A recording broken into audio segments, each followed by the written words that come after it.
Y ya para terminar, amigos, esta revista número 73 de Espectacular les vamos a mostrar una entrevista que tuvieron a bien hacerle al gran Fray Tormenta.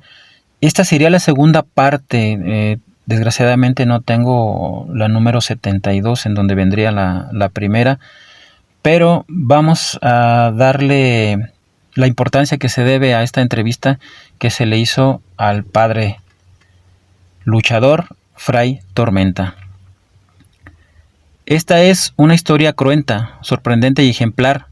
Es una historia de fe, de cariño a la humanidad. Es la tormentosa vida de un hombre que tras azarosa infancia y adolescencia sumidas en el abandono, la delincuencia y los vicios, fue rescatado por su amor a la vida, a sus semejantes y por su férrea voluntad por superarse. Es la historia de cómo este niño que vivió los albores de su existencia en medio del alcoholismo y la drogadicción llegó un día a ser recibido en el Vaticano por su santidad Juan XXIII y por Paulo VI, y de cómo llegó a convertirse en sacerdote y apóstol de los rings. Esta es la historia de Fray Tormenta, el ilustre sacerdote gladiador. Me tomaba mis tequilitas para animarme a cantar en las cantinas. Tenía yo apenas 6 años de edad. El fraile Tormenta, rodeado por algunos de sus huerfanitos en sus aposentos en la parroquia de Xometla, continuó haciendo confesiones para Espectacular. Tras un largo suspiro, recarga la cabeza en la mullida almohada y prosigue las remembranzas con la vista fija en el televisor.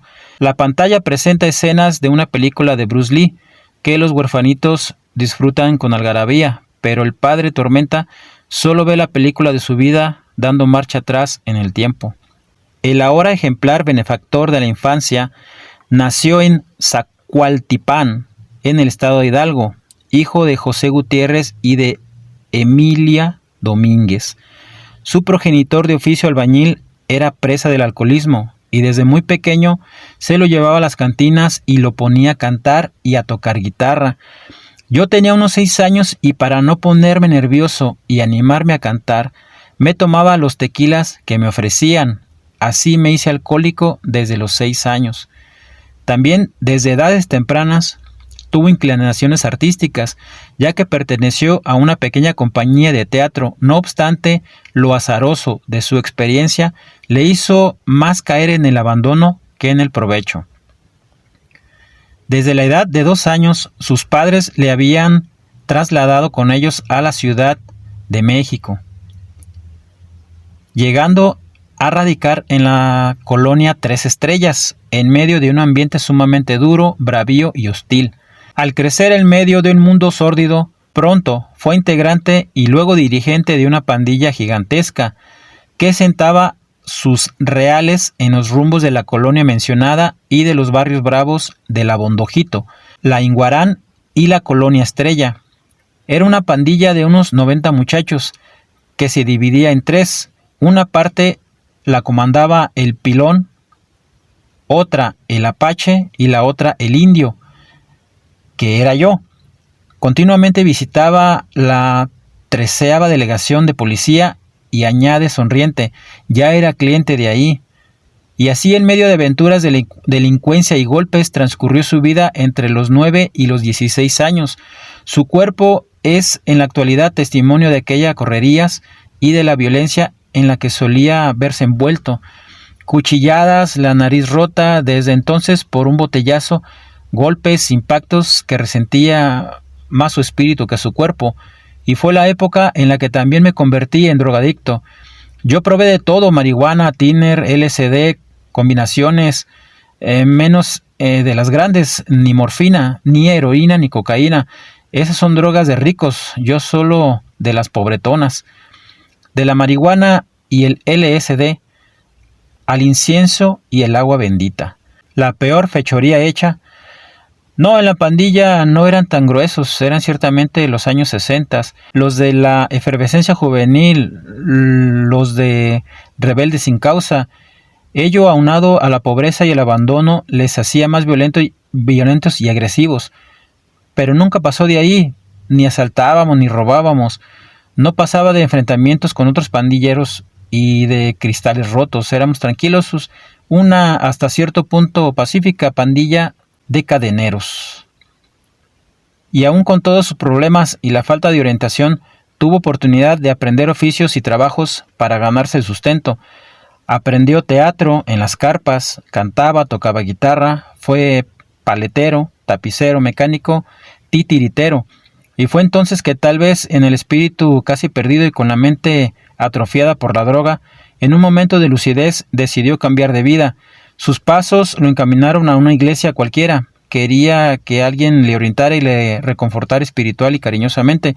Pero sucedió que aquella vez, tras contarle al sacerdote de su vida y correrías, este iracundo lo corrió de la iglesia por delincuente y vicioso. No lo quiso escuchar. Esa vez salí corriendo del templo llorando de rabia y mentándosela al padre. Fue muy duro para mí. Y aquel muchacho seguiría rodando de un lado para otro, pero ya lo abandonaría aquella idea de cambiar, de ser alguien, de que alguien lo escuchara. Ya no estudiaba, no había terminado la secundaria. Un día, en medio de mi borrachera, le dije llorando a mi mamá que yo iba a ser cura, pues pensé que si existieran sacerdotes buenos que ayudaran a los niños y a los jóvenes a salir de sus problemas, habría menos muchachos sumidos en el abandono, los vicios y la delincuencia. Mi mamá se rió de mí y no me escuchó, pero el que sí lo hizo por primera vez fue el padre Bernardo Ibarra, de la Orden Mercenaria. Entonces ingresé por primera vez al seminario. Poco le duraría el gusto de la nueva vida seminarista. Yo tenía unos 20 años de edad, pero seguía siendo rebelde, violento. No duré ni un año, pues me corrieron por golpear a un padre a botellazos. Me querían golpear a mí, reprenderme, y yo no me dejé. Pero a los 21 años de edad volvió a la carga y entró al seminario, ahora con la Orden de los Escolapios. Ahí sí me entendieron y estudié en la preparatoria y fui muy feliz por vez primera. Solo que yo jamás le dije de mi vida delincuente y vicioso. Yo, cuando estaba a punto de jurar mis votos de pobreza, castidad y obediencia, le dije al Padre Superior, Miguel Comas Escolapio, la verdad de lo que yo había sido. Hasta tenía mi maleta de ropa, pues estaba seguro de que tras confesarle mi violento pasado me iba a correr. Le dije que había estado muy a gusto con ellos y por primera vez había tenido techo y comida seguro, además de estudio y una vida diferente. Le prometí que afuera iba a cambiar, que no iba a seguir siendo el mismo, que me regeneraría, pero no me perdonarán. Tus pecados te serán perdonados, y lo mandaron a Roma con el Papa. El padre Miguel, tras escucharlo, le abrazó perdonándolo. Lo que la iglesia necesita son hombres como tú. Y nuestro personaje, aún bravo y burlón, le contestó, ¿qué tan amolado está la iglesia? Y aquel muchacho fue entonces al encuentro de su destino. Le mandaron a España a estudiar la licenciatura en Filosofía y Letras y luego a Roma, a la Universidad de Santo Tomás de Aquino, a estudiar la licenciatura de Teología, y 2 veces fue recibido en audiencia papal en el Vaticano, primero por su santidad Juan XXIII y luego por Paulo VI. Y así fue una vida difícil la suya en el extranjero, rodeado de puros estudiantes becados, puros cerebritos, muchachos bien que jamás habían sufrido lo que él y que no le comprendían. Además, a él le costaba mucho estudiar, concentrarse y sobresalir. Los estudios eran fuertes y las presiones muchas. Aún así, triunfó en su empeño y regresó a México todavía para estudiar la maestría de Ciencias Sociales en Puebla. Por fin se ordenó sacerdote en Veracruz en 1973, siendo luego catedrático de la misma orden. Posteriormente, le dieron su primera parroquia en una zona marginada del Puerto Jarocho, la de la Sagrada Familia, donde comenzó con su humanitaria labor. Gracias a mi vida pasada comencé a comprender y a tratar de ayudar a la gente, a entender todo tipo de errores, pasiones y vicios humanos. Allí logró reunir un grupo de unos 600 lugareños, entre prostitutas, drogadictos y delincuentes, para regenerarlos. Se las tronaban en misa para sentir más a Chuchito.